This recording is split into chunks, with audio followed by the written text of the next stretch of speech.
Hello there, my fellow Disney fans, and welcome to another episode, exciting episode, I think, of Disney Travel Secrets. Rob and Kerri Stuart here, coming to you from the Creating Magic Vacation Studio in beautiful Windermere, Florida.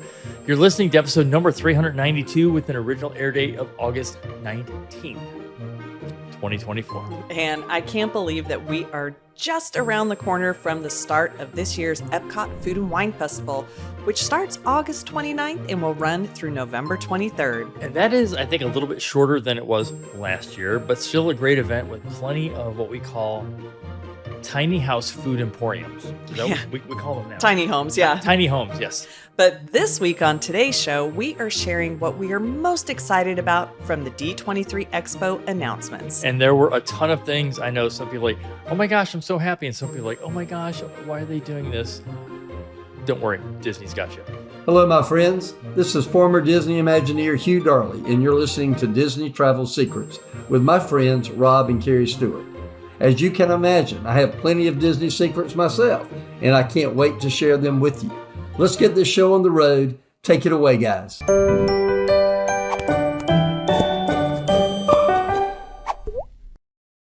So I have to say, wow, and thank you to the D23 Expo. It was a crazy few things, and no, we were not there in person. That was pretty much a one and done thing for us back in like 2017. It's just too crowded for us. It is totally insane. And with how the announcements are made these days, you really don't need to be there. There's not a lot of exclusivity. I know. Everybody's got a phone. So our friend Lou Mangello from WDW Radio was there. So we pretty much heard everything right away, like almost in real time. I know. And I even loved, he posted that picture of him with Josh D'Amaro. And, you know, going to the expo used to give people the opportunity to purchase unique merchandise you could only get there, but that has all changed now. Yes, it has. So I remember when we went to the one in 2017, the only one we went to, the lines were just way too long. Hours. And if you wanted to do any of the shopping, which is why a lot of people go to these events, you couldn't even get close to the stores. Yeah, and it was interesting because I did notice on a couple people who were on social media, they were buying merchandise at the expo, and then they were going over because they had run out of sizes at the expo. They just went over to Disneyland and traded it for the size. Before, it was only available at the expo, but we are in a different time these days. So again, thanks to everyone who has been joining us over on social media. We've been doing some really fun giveaways, things you can't get anywhere else. It's just right here at Disney Travel Secrets. Yeah, but last week was super fun, and we definitely are going to continue to do some things. So make sure you stick around to the end to see what this week's giveaway is. Well, they should stick around to the end anyway. Of course. As one of our listeners, we would also love for you to join us, perhaps on this show. Yeah, and what we mean by that is if you would like to do the intro for Disney Travel Secrets, all you need to do is film a short little video, let us know your name, where you live, and at the end it with, and you're listening to Disney Travel Secrets. Okay, that does sound fun. You can then send us a link to download the video, and we'll use it on a future show. Just remember, the audio needs to be clear. Yeah, the audio is the most important. Okay, so let's dive into the D23 announcements. You know, there's something that I think this is a question we've been getting for many years, and it was when or maybe will Disney open a fifth park? If so, what's it going to be? Where are they going to put it? So we're going to answer that question right now. Yeah, and never more than right after Universal announced their newest park, Epic Universe. We've been getting this question a lot, but our answer is they probably will never. Of course, I don't think we should ever say never. Well, with Disney, we can't, but I'm going to say yes to that. Yeah, but they have more than enough land to expand, the 4 existing parks as they are. And really, that's a smarter move because there's no need to build infrastructure for a brand new park. And that's really, it's the genius of the man Walt Disney himself. I mean, 60 plus years ago, when he first conceived of the Florida Project, the Florida parks, as you call them, all of the land that he would ever need, because this is what happened in California, in Anaheim, in the LA area. He was very much constricted by how much land he had. And he said, okay, if I'm going to Florida, and again, this is back in the probably late 50s, early 60s, he's going to get all of the land he needs. I mean, it's 40 square miles. We live next to Disney. It is 40 square miles. So think about that. It's kind of the same basic size as the city of San Francisco, but also it's twice the size of Manhattan. Yeah. So, what was the biggest difference in this year's D23 Expo? Well, they were actual announcements, not what is typically referred to as a blue sky project.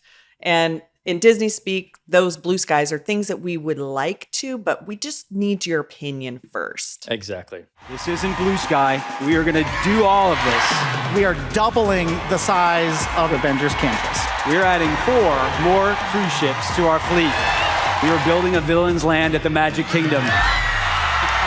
So that means they are going to do these things. It's not, let's just float an idea up in the air, a little idea balloon, so to speak. And if there is one thing that we have learned from Disney is when they make an announcement and say they are ready to move on it, you should do the same. As in, don't put off the trip if you really want to visit an area that will be closed or reimagined. And we're still kind of coming off this event, so we don't know all the things. One of the big things I think we're hearing is that they're going to close Tom Sawyer Island and shut that down, and Rivers of America. If that's the case, it's not going to happen for probably another year or so. Get down here, and if that's something that you really want to see, come down here and experience it, because that is not what happened back in 2017. Yeah. We were at the D23 Expo, again, the one and done for us. And they did this on the Great Movie Ride. And that was going to, at the time we lived over in St. Petersburg.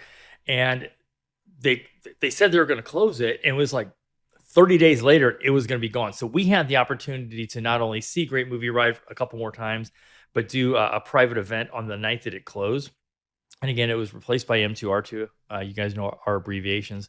But the fact that they closed it so fast, I think they learned from that. I think they're like, okay, if we're going to get rid of something, especially something as iconic as, Tom Sawyer, Rivers of America, we should probably give people some time. Yeah, and if you do get our weekly email, then you already know that project, Tom Sawyer, was one that Walt personally worked on. And so I know that the parks are filled with a lot of childhood memories. And yes, sadly, they can be replaced. So our motto, again, is take the trip. Don't wait. I can't wait to see what the wait times are going to be for Tom Sawyer's Island over the next several months. It's going to be shut down because too many people are going to be like, okay, we're going to Tom Sawyer Island. I think here, if you really, and this, they should have done this years ago, if they wanted to really make Tom Sawyer Island cool, because there's a place over there where they have kind of a beverage station. Yeah, they used to have an ice cream shop back there. They should have put an adult-only bar over there, and that place would be packed. Oh, I still think the best views of Haunted Mansion are over from Tom Sawyer Island. We definitely will be going over there to enjoy it. Oh, no, we're going. So what else, I guess, do you think is going to be changing in the parks? Yeah, and there were a lot of really great announcements of things to come in the future from Disney that ranged from movies, Broadway shows, and of course the parks and cruises. So we decided that this week to share what our top 5 announcements from D23 are that stood out to us. And so be sure to head over to our YouTube channel, Insta, Facebook, AOL, MySpace. We're big on these spaces. But wherever you follow us, share what you think that is going to be the coolest thing when it comes to the new things that they announced at the D23 Expo. So first up, and this one is a big one, and a lot of people are super excited about this, and that is Villains Land. It is coming to Magic Kingdom. And this is something that we had kind of figured out because we've been talking about this for years. Yeah. Disney's been talking about, the expansion around Big Thunder Mountain, and they have the space to do it. Now, this one was a blue sky project, but here's what to look forward to. There will be 2 major attractions in that land. One looks like it's going to be a roller coaster, and then the other one is probably going to be a dark ride. How dark? Oh, it's going to be scary. I wonder how the kids are going to react to this. How dark will it be? We don't know. And again, they didn't really have specific details of the villains. I mean, I think the concept art kind of hinted at Maleficent. Yep. Ursula, Gaston, of course, Hades. Again, no opening dates yet. This is the first land that is going to be a Disney villain theme. And it's funny because I remember even 3, 4, 5 years ago, it was like, they need a 5th park, and the 5th park should be villains.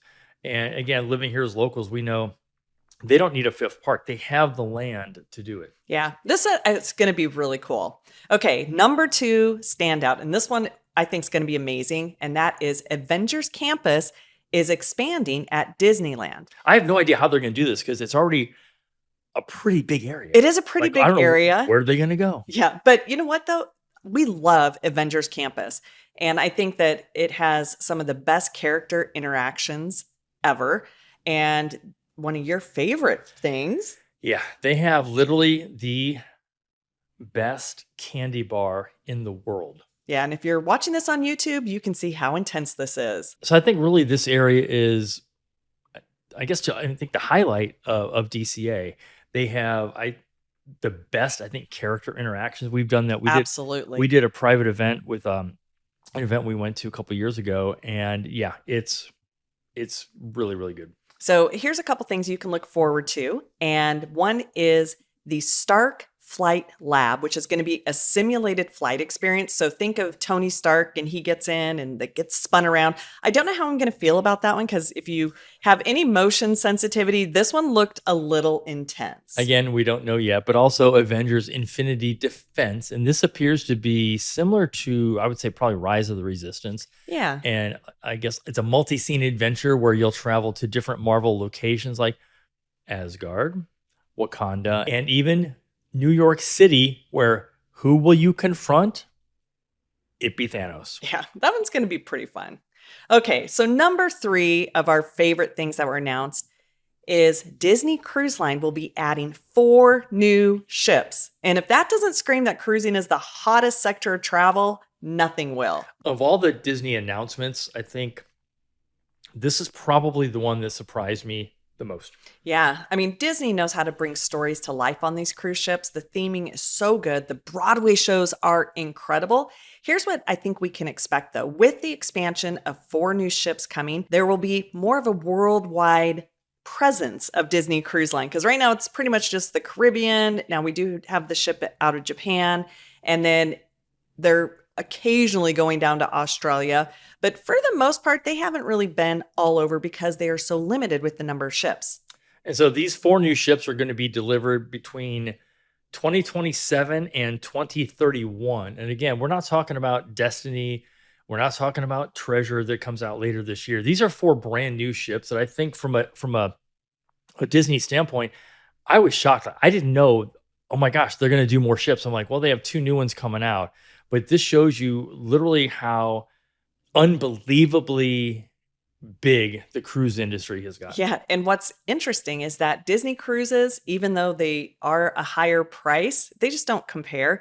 But on average, they are still sailing at 97% occupancy, which is huge. That's, I think, probably unheard of in the industry. But up at number 4, hold on, Monsters, Inc. in Hollywood Studios. Now, again, we love this. Over in DCA, Disney California Adventure, is something every time we go there, we That's ride a cute this ride. ride over there. But this ride's going to be very different, though. Yeah. It's going to be, wait, what's it going to do? Yeah. So this is going to be a new type of coaster. So if you have seen the movie, then you know that they have the doors. And so this is going to be the first suspended roller coaster in any of the Disney parks. So I think it's going to be fun. It's going to be the door coaster inside the Monsters, Inc. factory. The door coaster. Yeah, no, that's what they're saying. So if you haven't seen Monsters, Inc., definitely you'll want to watch that movie before you go and experience this. Yeah. What we don't know is where it's going to be in Hollywood Studios. The rumors are it could be over by where Muppets is, could possibly be replacing that. Again, we don't know. There is no inside Yeah. information here. And last on our top 5 things of wow, D23 was crazy. Over at Hollywood Studios, we have Smugglers Run, Star Wars Smugglers Run. And also over at Disneyland. And they're going to get a facelift. And I mean, hello, Mandalorian and Grogu. But how smart is that? Because if you think about it, the ride itself is not going to change. Right. It's basically the videos inside. So whenever it's this type of ride, all they have to do is change what the video, I guess, interaction is. They could do this. They could do one for every episode of The Mandalorian, and we would go back kind of like we go over to Guardians over at Epcot because we want to hear a new song. I think they should literally do this. The ride doesn't change. They just put different facelifts on it. I think that is brilliant. Yeah. So one of the things that's going to be kind of cool, though, is that you're still flying the Millennium Falcon. It's just now you're on an adventure with the Mandalorian and Grogu. Now, the timing of this, of course, they will announce like the release date is going to come out when the Mandalorian and Grogu movie come out in May of 2026. So this one's still a little ways away. It is. But here's something that was really interesting. This is the first significant update to Galaxy's Edge since Rise opened up in 2019. I mean, that's 5 years ago. I know. And so I think it's kind of cool that they're always trying to tweak it. And an interesting little side note is Galaxy's Edge has always had its own timeline. This is the first to show that they're going to be a little more relaxed about it, because now we're going on to the Mandalorian and Grogu timeline, which is very different. Well, and you're right. I think anything that is going to be Star Wars themed obviously fits within that area and within that ride. And I think the fact that I don't think they're going to update Rise of the Resistance, because that's a little bit too Yeah, that would be a little more intense. Too many things to do. But I think Smugglers Run is really easy to update. Yeah, and when they did the update on Star Tours, that I think was really, really great. I usually don't like that ride, so I'm looking forward to that one. I feel like, there were so many announcements, and the parks are definitely going to be changing over the next several years. But which one are you most excited about? Even if it's not one of our top 5, I would love to hear from you. And we could have come up with probably 10 or 15, because there were so many announcements, during the D23 Expo. We picked the top 5, but you're probably going to have maybe a couple that aren't in our top 5. We would love to learn what yours are. Yeah, for sure. So many good announcements, though. D23 is always something fun. Again, I'm good not going back. Again, you guys know it's a one and done for us. It's kind of funny to say this because we're at Disney probably every week. And to say that we don't like crowds is, I think, kind of comical. Yeah. But anyway, we just don't. It was I'll have to get some of our footage that we shot, and we'll drop that in the video so you can just see the chaos that was there in 2017. And it was cool. I will say a huge thanks to Lou Mangello from WDW Radio, because we ran into him 7 years ago at the D23 Expo, and he's like, "Hey Rob, have you come to my booth?" I'm like, "I didn't know you had a booth." And because he goes, "Come back, let me give you a t-shirt." And because his booth was right around the corner from the Ryman Arts Foundation, I was talking to them about a project that we were working on with Marty Sklar before he passed away, Disney legend Marty Sklar. And his book's back there. You can't see it. It's not in frame. But and the only reason we were back there is because of Lou. And the people over at Ryman are like, "Hey Rob, hey Kerri, Marty's going to be here in a few minutes." I'm like, "Are you serious?" Now, he did pass away later that month, and had we not stayed there because of, again, seeing Lou's booth, that was kind of our last goodbye to our friend Marty Sklar. So if you enjoyed this week's show, then you know what? You should join us on our Weekends on the Wish cruise aboard the Disney Wish on November 8th. This is a short little 3-night cruise, and we have a really fun group of Disney-minded people. And so we definitely will be talking Disney on that cruise, and really, it's just a good time. Plus, it is a very merry sail time. Maritime sailing. Maritime sailing is what I meant to say. And when we first booked this, we didn't realize that they're doing this Christmas stuff already in November. We'd love to have you join us. So head over to Weekends on the Wish and come join the party. Yeah, please do. The link is also in the show description. So it is giveaway time. Again, why do we keep giving away stuff? Because we love doing it. We're going to run out of stuff to give away, and we're not going to have anything left in our house. we got plenty of stuff to give away. Okay, So this week, oh my gosh, we have an exclusive 100-year anniversary purple popcorn bucket. And check this out. So this is really pretty. And you can open that up, put the popcorn in or not. So just to be clear, you're never going to put popcorn into this. It is too nice. So if you want to enter, and this was kind of an exclusive thing that they gave us at one of the Disney events, to enter, we're going to do this both over on Instagram and on YouTube. So go over to either of those platforms and look for the show, episode 392. Comment with D23 announcement and tell us what you're most excited about and what you're most excited to experience. And here's the key. You also have to tag a friend to be able to win. Yeah. And if you aren't sure what some of those other announcements are, we do have a link in the show description so you can read all about them. And we do know, again, thanks again for tuning in. We know you have a lot of different options when it comes to where you get your Disney information, whether it's a podcast, a YouTube channel, whatever it is. So we really do appreciate you joining us. And as always, if we can help you plan your next trip, whether it's a last minute trip to visit Tom Sawyer Island or the last time, you want to kind of do a last minute holiday party, or even for your 2025 Disney vacation, cruise, Adventures by Disney, please reach out to us or one of our Creating Magic Vacations travel advisors. And that reminds me, we do need to go visit Tom Sawyer Island again. Oh, no, we do. And we're going to hide popcorn buckets all over the island. I don't think we're going to do that. Gonna. No, we're not doing that. Until then, have a magical day. We hope to see you real soon.